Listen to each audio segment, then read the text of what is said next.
कभी सोचा है कि हिंदी के इतने सारे शब्द, इतनी सारी बातें असल में बस कुछ गिनी चुनी, बेहद साइंटिफिक ढंग से तरतीब दी गई ध्वनियों से ही बनती हैं? ये सिर्फ अक्षर नहीं, ये एक पूरा आर्किटेक्चर है, ध्वनि की एक खूबसूरत बनावट। तो चलिए आज इसी बनावट के राज को खोलते हैं। तो सवाल ये उठता है कि आखिर ये कौन सी ध्वनियाँ हैं, वो कौन से बिल्डिंग ब्लॉक्स हैं जिनसे पूरी हिंदी भाषा खड़ी होती है, और वो किस तरह से ऑर्गेनाइज्ड हैं। इस पूरे सिस्टम का, इस पूरी व्यवस्था का दिल है वर्णमाला। अब देखिए, वर्णमाला का मतलब सिर्फ ABCD की तरह एक लिस्ट नहीं है। इसका शाब्दिक अर्थ है वर्णों की माला, मतलब एक ऐसी माला जिसमें हर मोती, हर ध्वनि बहुत ही सोच समझकर एक वैज्ञानिक तरीके से पिरोई गई है। और पता है इस माला में कुल कितने मोती हैं? पूरे 52। जी हाँ, 52 अक्षर। और ये 52 ध्वनियां मिलकर एक ऐसा कंप्लीट फोनेटिक सिस्टम बनाती हैं जो इंसान के मुंह से निकलने वाली लगभग हर आवाज को पकड़ सकती हैं, उसे लिख सकती हैं। तो चलिए अब इस माला को जरा और करीब से देखते हैं। इसका जो पहला और सबसे जरूरी हिस्सा है वो हैं स्वर। इनको आप ध्वनि की आत्मा भी कह सकते हैं। क्यों? क्योंकि ये वो आवाजें हैं जो अपने आप में पूरी हैं। इन्हें बोलने के लिए किसी दूसरे अक्षर के सहारे की जरूरत नहीं पड़ती। भाषा की जो पूरी नींव है वो इन 11 मूल स्वरों पर टिकी है। ये यहाँ स्क्रीन पर दिख रहे हैं: अ, आ, इ, ई, उ, री, ए, ऐ, ओ, औ। यही है वो इंडिपेंडेंट, वो स्वतंत्र ध्वनियां जिन पर सब कुछ खड़ा है।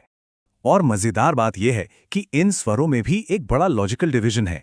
इन्हें बोलने में कितना टाइम लगता है, इस हिसाब से 3 हिस्सों में बांटा गया है। पहले हैं ह्रस्व स्वर, जैसे अ, ए, छोटी तेज आवाजें।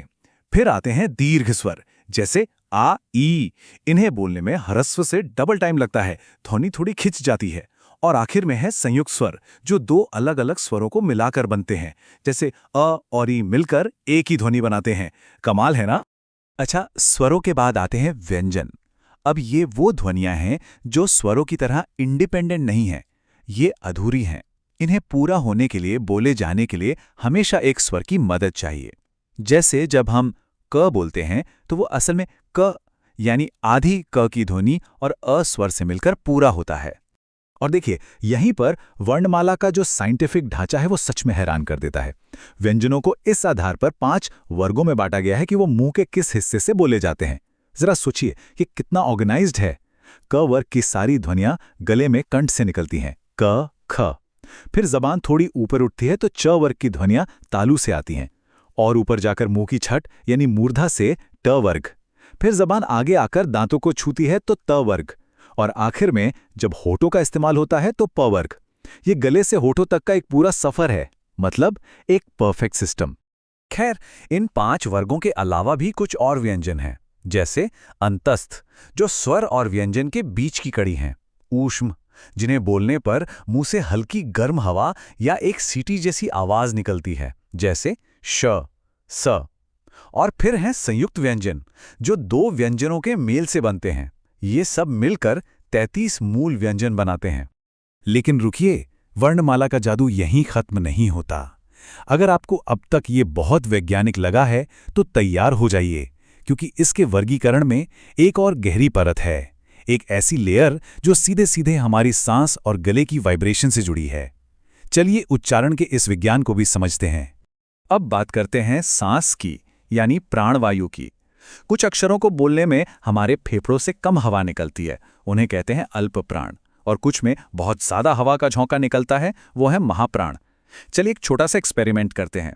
अपना हाथ मुंह के थोड़ा आगे लाइए। अब बोलिए क। हल्की हवा महसूस हुई? अब बोलिए ख। देखा कितना ज्यादा एयर प्रेशर महसूस हुआ? बस यही फर्क है अल्प प्राण और महाप्राण में। और जो आखिरी और सबसे बारीक वर्गीकरण है वो हमारे गले के अंदर वोकल कॉर्ड्स में होने वाली वाइब्रेशन यानी गूंज पर आधारित है। कुछ ध्वनियां बिना किसी गूंज के निकलती हैं, उन्हें कहते हैं अघोष। और कुछ को बोलते हुए गले में एक वाइब्रेशन, एक कंपन महसूस होता है, वो है घोष। एक बार और ट्राई करते हैं।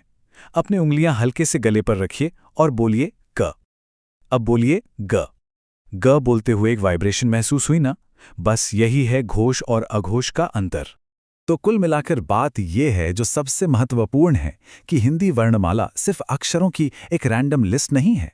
ये मानव वाणी को, इंसान की आवाज़ को समझने, उसे क्लासिफाई करने और लिखने का एक पूरा का पूरा वैज्ञानिक सिस्टम है। यहाँ हर अक्षर की अपनी एक जगह है, अपना एक लॉजिक है।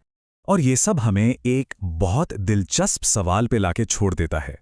जब किसी भाषा की बुनियाद ही इतनी व्यवस्थित, इतनी साइंटिफिक हो, तो ये चीज़ उस भाषा के विकास को और उसे सीखने के तरीके को कैसे प्रभावित करती होगी? इस पे सोचिएगा ज़रूर।